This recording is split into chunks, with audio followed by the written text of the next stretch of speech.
एक बार एक संत और शिष्य दोनों हमेशा धर्म के प्रचार करने के लिए गांव-गांव घूमा करते थे। एक बार वो धर्म प्रचार करने के लिए किसी गांव में गए हुए थे।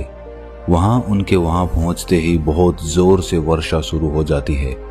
वो संत और शिष्य वर्षा में भीग जाते हैं। वर्षा रुकने का नाम ही नहीं ले रही थी। तब वो दोनों तय करते हैं कि कुछ समय के लिए वो उसी गांव में रुक जाएंगे। वो वर्षा रुकने के बाद गांव में एक कुटिया बनाकर रहने लगे और रोज उस गांव में धर्म का प्रचार करने लगे। उस संत का उपदेश उस गांव के लोगों को सुनना बहुत अच्छा लगता था। वो रोज उनको उपदेश देने लगा। उस गांव के लोग उनका बहुत सम्मान करते थे और उन्हें भोजन इत्यादि देने के साथ दान दक्षिणा भी दिया करते थे। वो लोग काफी दिन उस गांव में रह लिए थे। एक दिन वो संत अचानक अपने शिष्य से कहता है कि वत्स, हम यहाँ काफी दिन रह चुके हैं, अब हमें यहाँ से चलना चाहिए। ये सुनकर वो शिष्य कहता है कि परंतु गुरुदेव, यहाँ कितना अच्छा है, यहाँ के लोग हमें कितना मान सम्मान देते हैं और यहाँ तो बहुत चढ़ावा भी आता है। क्यों ना कुछ दिन और यहीं रहा जाए और बाद में चलें, तब तक थोड़ा और चढ़ावा इकट्ठा हो जाएगा।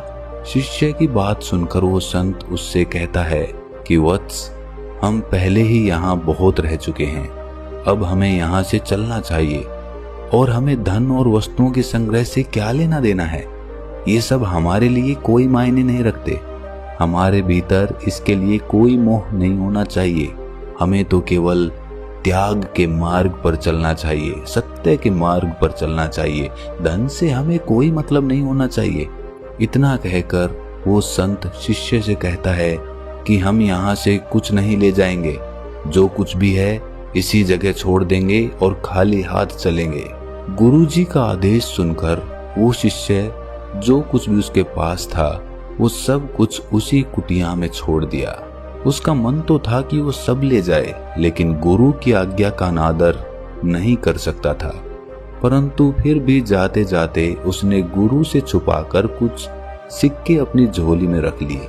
आगे जाते ही उन्हें मार्ग में एक नदी मिलती है। दरअसल वो दोनों जिस गांव की ओर जाना चाहते थे उसे एक नदी पार करके जाना पड़ता था। जब वो नदी के तट पर पहुंचे तो वहां एक नाव वाला था। उस नाव वाले ने संत से कहा कि यदि आप इस नदी को पार करना चाहते हैं तो मैं करवा सकता हूँ, लेकिन मैं नदी पार करने के 2 रुपये लूंगा। आप लोग साधु महात्मा हैं, इसलिए आपसे 1-1 रुपया ले लूंगा और नदी पार करवा दूंगा। उस शिष्य को पता था कि संत के पास पैसे नहीं हैं, इसलिए उसने ये देखने के लिए कि बिना पैसे गुरुदेव कैसे नदी पार करेंगे, उसने अपने सिक्के नहीं निकाले। तभी वो संत ये सोचकर वहां पर आसन लगाकर बैठ गया कि या तो ये नाव वाला स्वयं ही उसे बिना पैसे के नदी पार करवा देगा या फिर कोई भक्त आकर उन्हें दान दक्षिणा दे देगा ताकि नाव लेकर वो उस पार जा सके। परंतु ना तो कोई भक्त आता है और ना ही अब तक नाव वाले ने कुछ कहा। संत और शिष्य को उस नदी के तट पर बैठे बैठे शाम हो गई।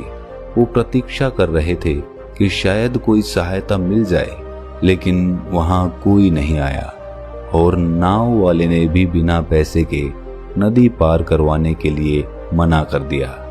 अंधेरा होने लगा था, लेकिन वो अब तक बैठे ही हुए थे। तभी नाव वाला उन्हें डराते हुए कहता है कि महात्मा जी, यहाँ अब अंधेरा होने लगा है। यूं इस तरह रात में यहाँ रुकना खतरे से खाली नहीं है। आप लोगों को यहाँ नहीं रुकना चाहिए। आप दोनों के लिए यही उचित होगा कि आप यहाँ से नदी पार करके अपने सही स्थान पर पहुँच जाएं, या फिर जहाँ से आए थे वापस वहीं चले जाएं, वरना कुछ भी हो सकता है। मैं भी रात में अपनी नाव लेके यहाँ से लौट जाऊंगा। आपके लिए बेहतर यही होगा कि आप चले जाएं। उस नाविक के मुंह से जैसे ही शिष्य खतरे का नाम सुनता है वो डर जाता है और घबराकर तुरंत अपनी झोली से सिक्के निकालकर नाव वाले को दे देता है और कहता है कि आप जल्दी से हमें नदी पार करवा दीजिए। सिक्के लेकर वो उन्हें नाव में बैठाकर नदी पार करवा देता है। नदी पार करने के बाद संत शिष्य से पूछता है कि तुमने गांव का चढ़ावा क्यों लिया? मैंने तुम्हें सब कुछ छोड़ देने के लिए कहा था, फिर भी तुमने मेरी बात नहीं सुनी, क्यों? तब वो शिष्य कहता है कि गुरुजी, यदि वो सिक्के मेरी झोली में ना होते तो हम दोनों कष्ट में पड़ जाते। रात का समय था, कुछ भी हो सकता था। इन्हीं सिक्कों ने हमारी रक्षा की है। शिष्य की बात सुनकर संत मुस्कुराने लगते हैं और कहते हैं कि वत्स, जब तक ये सिक्के तुम्हारी झोली में थे तब तक हम कष्ट में ही थे, और जैसे ही तुमने उन्हें बाहर निकाला हमारा कष्ट दूर हो गया। यही मैं तुम्हें समझा रहा था कि त्याग में ही सुख है। तुमने सिक्कों का त्याग कर दिया, उसका परिणाम तुम्हारे सामने है। ये कहकर संत ने बाकी के सिक्के किसी गरीब को दान कर दिए और आगे चले गए। तब वो शिष्य कहता है, अगर मेरे पास ये सिक्के नहीं होते तो हम नदी पार नहीं कर पाते, और आप कहते हैं कि सिक्कों का त्याग कर दो।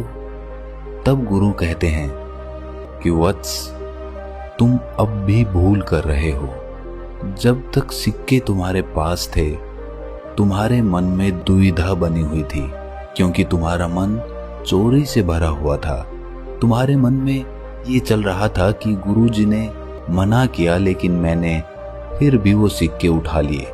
उन सिक्कों की वजह से तुम्हारे मन पर एक बोझ बना हुआ था, लेकिन जब वो सिक्के तुमने नाव वाले को दे दिए तो तुम्हारे मन का बोझ हल्का हो गया, तुम्हारे मन पर से बोझ उतर गया। याद रखो वत्स, कोई भी चीज जो तुम्हारे मन से चिपटी हुई है वो तुम्हारे मन पे एक बोझ बनी हुई है। यहाँ तक कि जो कपड़े तुमने पहन रखे हैं वो भी एक तरह का बोझ ही है।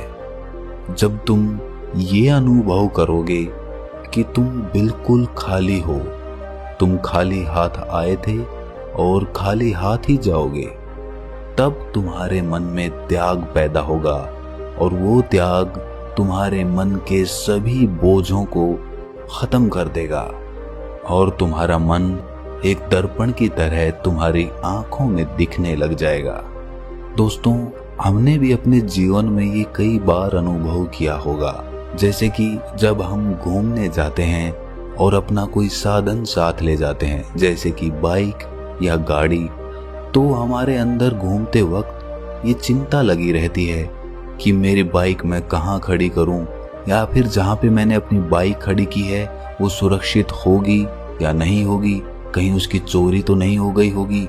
उसकी वजह से हम घूमने का पूरा आनंद ही नहीं ले पाते हैं। लेकिन जब हम बिना किसी साधन के घूमने जाते हैं तो हमारे मन पर कोई बोझ नहीं होता, ना ही हमें कहीं पहुंचने की जल्दी होती और ना ही कहीं देरी होने का डर होता है। इसीलिए अगर अपने मन का बोझ कम करना है तो कम से कम वस्तुएं अपने साथ सफर पर ले जाओ, और अपने मन से तो कोई भी चीज मत बांधो।